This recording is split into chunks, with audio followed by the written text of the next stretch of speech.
What's up, my vibers? This is LJ from Good Vibes, and I present to you Artist2Artist. Is where I interview dope artists organically, and you get to hear their stories and get inspired to be a creative, like you was meant to be.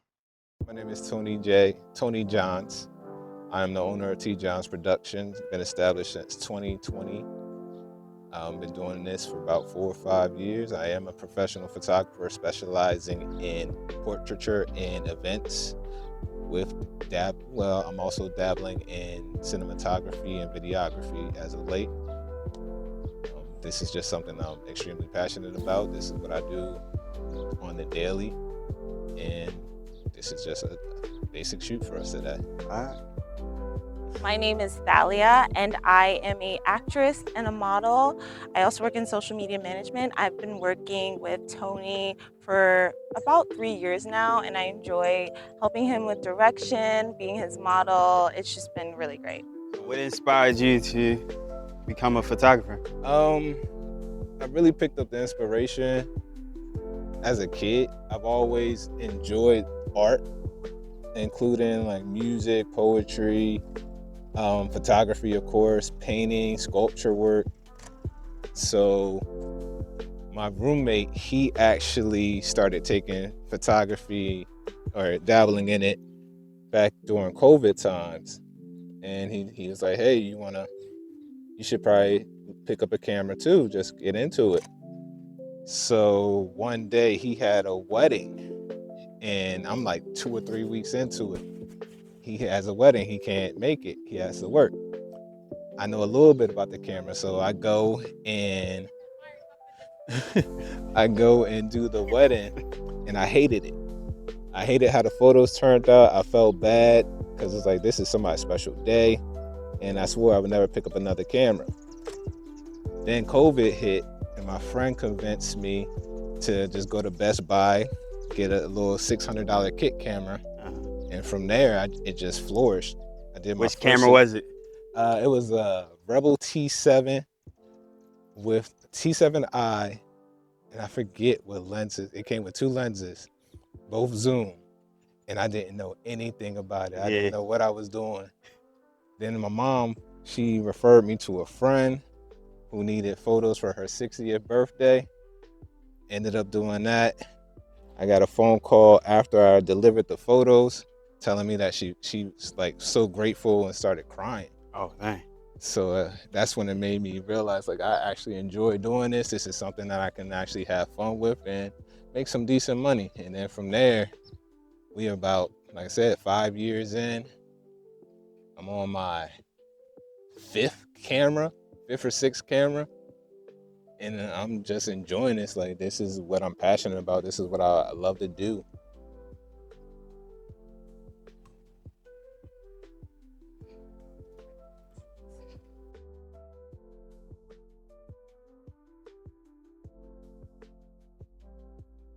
Actually, yep, perfect. Just keep that pose.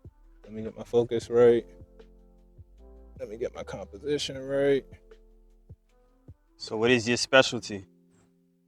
Events. That's where, well, my specialty are events. I've always enjoyed doing events, capturing those moments, especially like, I wouldn't say weddings as much, but I've done several retirements, baby showers, things like that. And I just enjoy it because when you're doing an event like that, that's a once in a lifetime opportunity that, like, they're never going to get that again. So the customer or client always seems so appreciative of your work. And then of course you get good referrals by doing events like that. But in corporate events, they're like, I love the fact that my clients allow me to be a little bit more creative with my shoots, well, with my shots, and they appreciate it. So that's pretty much my bread and butter. But I do enjoy doing like creative shots, like shoots like we're doing today. I do a lot of corporate headshots, some political headshots, and the people that I've met in that atmosphere, in that environment, have always been pleasant to work with.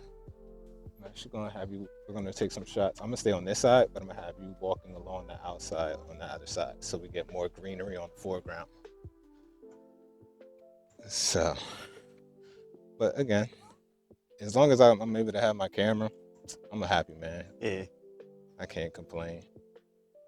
Where do you reside? I'm based out of Largo, Maryland, but I go everywhere. I've had clients in Atlanta, New York. I'm trying to get some clients out in LA. I want to start getting into the West Coast market. I want to get down south a little bit more, like in the Florida area, maybe Louisiana. I don't just stay in one place. That's what's up. I go wherever I'm needed.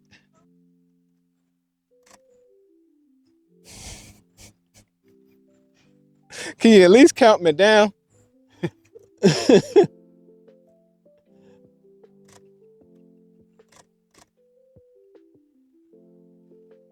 And then I also got to focus because this is a manual focus lens.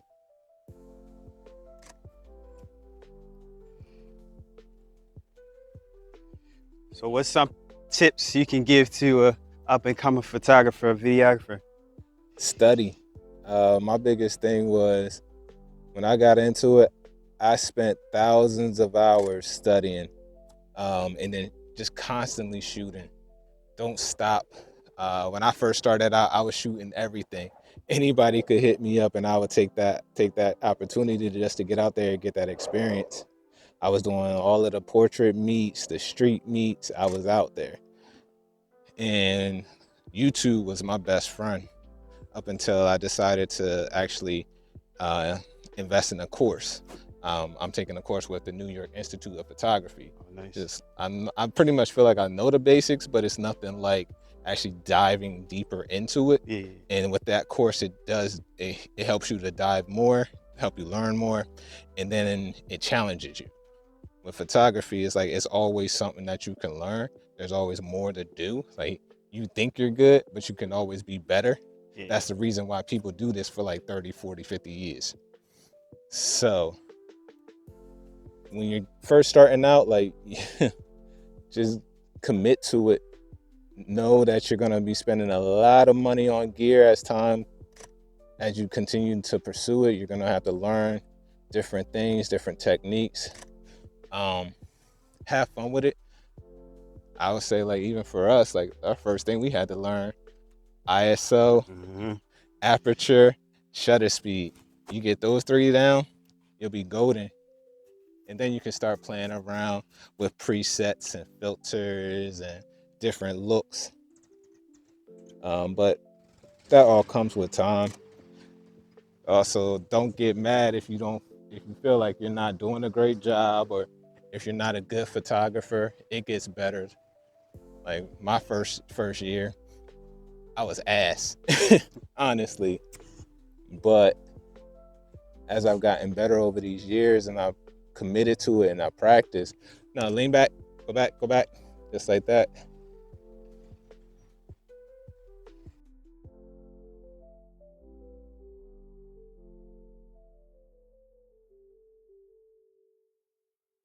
So what are some things that you say don't do it at all? Don't compare yourself. Like, that's the worst thing you can do, is when you're looking at your work and you compare it to somebody who's been doing it for like 15, 20 years. Like, it's gonna make you not want to do it.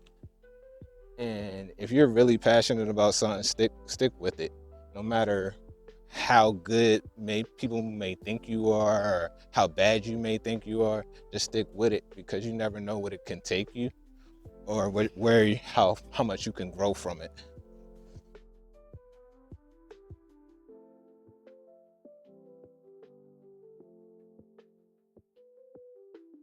So do you mentor at all? I respond to those that reach out to me. Yeah. I had, I want to say 2 or 3 mentors, 3 that I learned from early on.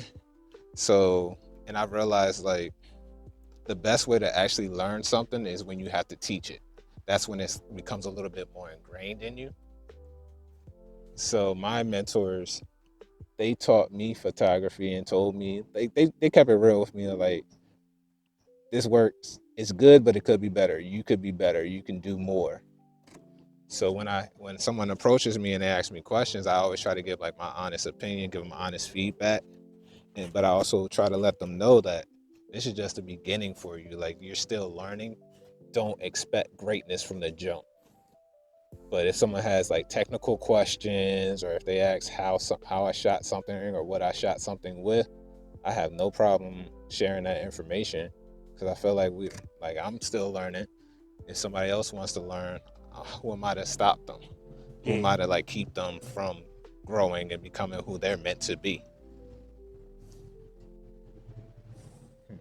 Now let me get you to stand up, because I got an idea. So how do you help models portray like what you trying to, your vision? I'm trying to get better at how I communicate and try to share what I'm visualizing, because in my head, every single shot I'm picturing it before I even press the shutter. So, but I had to learn to let the model know, like, hey, this is where I'm putting this in this shot, how I'm composing it. So I need you to do this, or if they're doing something, if there's a movement going on, and I feel like it just fits the vibe of that shot, then I'll ask them like, hey, stop real quick, or go back, and I'll try to guide them through it. Versus, I don't want to be that photographer where they're just moving and they're doing all of this stuff, and then I'm just snapping away. It's like, no, we're gonna create this shot together. Actually, let me get you to step down here, because what I'm trying to do. How do you prepare yourself for a shoot? I'm up at 4 o'clock every morning before every shot, visualizing what shots I want, and I go into every shoot trying to generate at least one of those shots that I thought about the night before or the day of. And then I'm also thinking about my gear, what I'm gonna need for it. With that right there, chin up a little bit, like right there. So it's like I'm weird. I get into like this obsessive thing where it's like I already know the location, I know who I'm shooting, I know where I'm shooting, when I'm shooting. I'm looking at the weather, I'm anticipating certain things. And then that's when I get into a space where I visualize every single shot, and I try to write it down in my phone. That's like, hey, you got to get this one. And I do that literally every shoot, except for events. Like events, you just never know what you're going to get. But when I'm doing a shoot like this, like I said, I've already been thinking about it. That's nice. Yeah, I like it when you're looking straight at it. That's nice too. I like that. Yeah, I like that one. You can't see anything. Well, maybe I'll get closer. Let's try it again. Sit down. Yeah, let's try that again. I may try it from a different angle. I might even put something in the foreground. No, they were straight. Yeah. Sit. Just like that. Let's see. No. Focus on me. Like, yep, just like. Yep, just like that. And. Alright. Gonna get Do closer. you use any apps for preparation? Not really. I should, especially when it comes to trying to, yeah. Or That's my actually, favorite. I've been using ChatGPT. Okay. Like that whole AI generate. Like I can type in what I'm visualizing, and it'll come pretty close, and then I'll add that so that way, like if I'm sharing outside of Pinterest, like if I'm sharing a vision with like a model or a client, ChatGPT will come up with that AI image, and they kind of get a better idea of what I'm trying to give them or what I'm trying to get from the shoot. You had your head the other way. Yeah, just like that. You had it. I think that's how you. Oh, you didn't? That's how I want it now.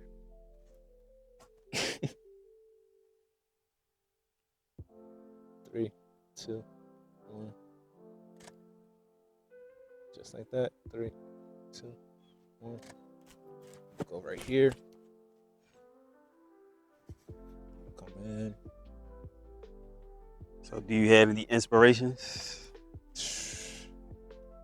I get inspired by a lot, honestly. Your top 3. Top 3? Yeah. All right. Recently, I've been more inspired to do double exposure. Okay. I came across it on YouTube. Yeah. And then ever since then, I was like, all right, I'm gonna start playing around with that. Black and white photography, especially at night, I've been really into that as well. And then Kurf Bob, who's a local DC photographer, he just posted some photos from a shoot that he did for Deloitte. And ever since I saw that, it kind of inspired me to start shooting my events a little bit differently, not being afraid to do different angles and try new things, even if it is for an event. So, like I said, it depends on what phase I'm at or what I'm trying to do next or what I come across, and that's where I draw my inspiration. Nice. Do you have any goals set? Do this full time. Just get it to a place where I can maintain my lifestyle and and still do what I enjoy doing. Like, my plan is to try to get to that place within the next 2 to 3 years. Just build my clientele up. I need to get better at marketing myself, getting myself out there. She gets on me all the time about that. So what do you tell her? Just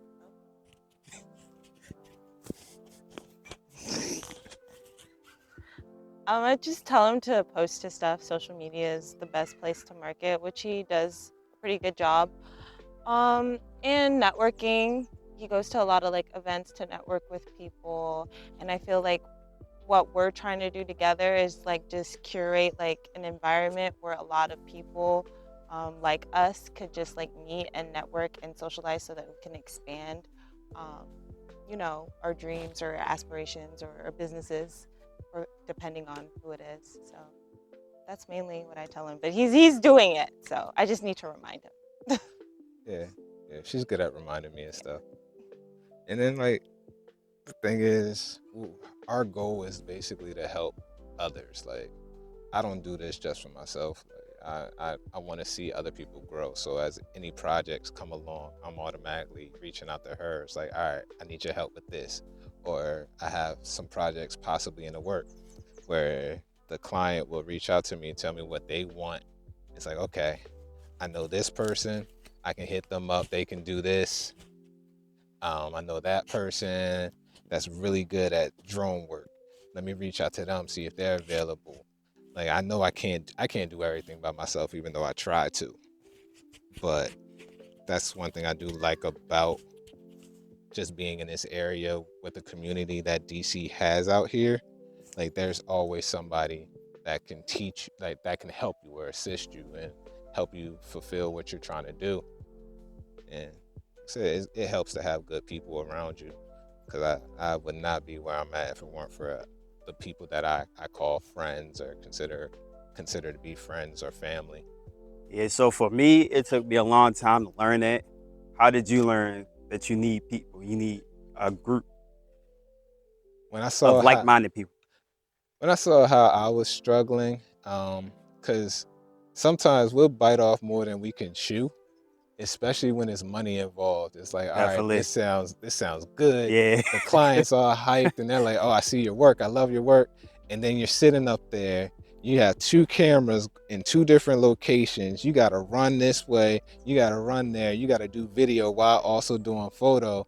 And it's like, why go through all of that when I know somebody who's just as dope as me, if not better, that can help me out, take this off my plate so I can focus on doing this. Like, I even had to get a retoucher And when I first started out, I'm like, nah, and nobody's gonna touch my work except for me, because they're not gonna see the photo the way that I see it or the vibe that I'm trying to go for.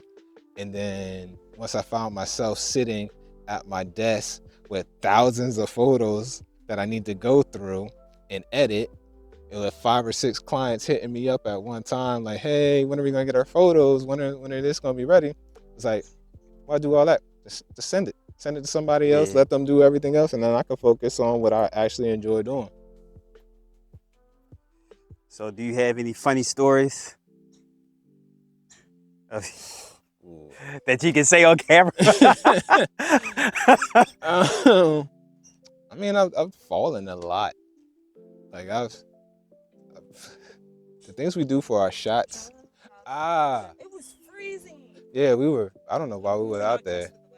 Yeah, we thought it was gonna be nice. It wasn't. You wouldn't think it was cold if you were actually there. Like from the outside looking in, it didn't look like it's cold, but it was actually freezing. Like, and we're up here touching metal. She's hanging upside down because she was on the fire escape, and it was like 2 or 3 stories up.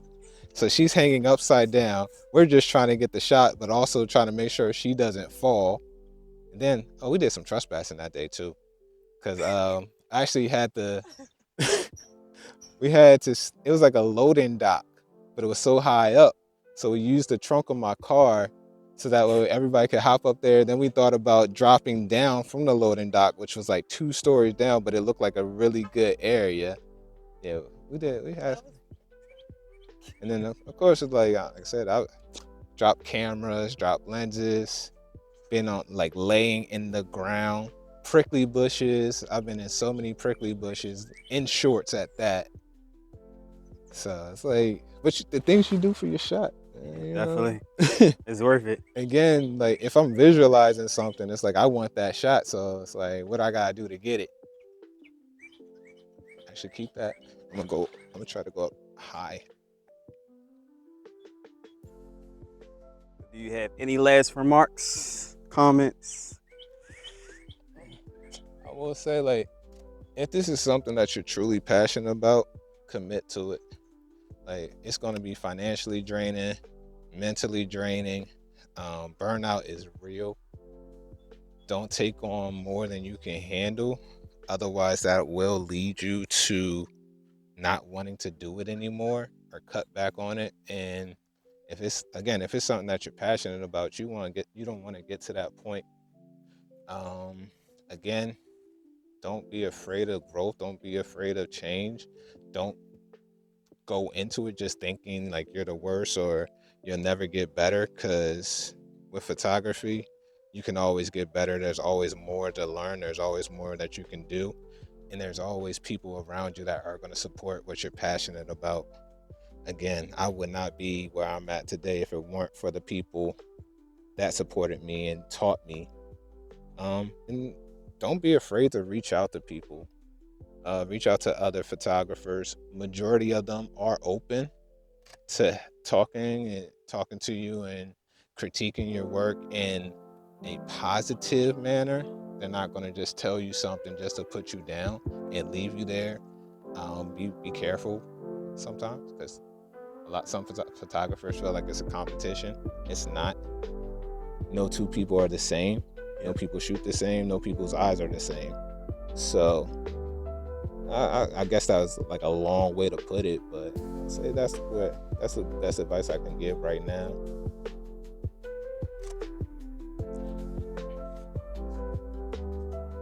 I'll move over to the white soon. You all right? You good? Oh, it's a tree sap. Here, wanna see? Oh, I like that. Oh my God, you like something.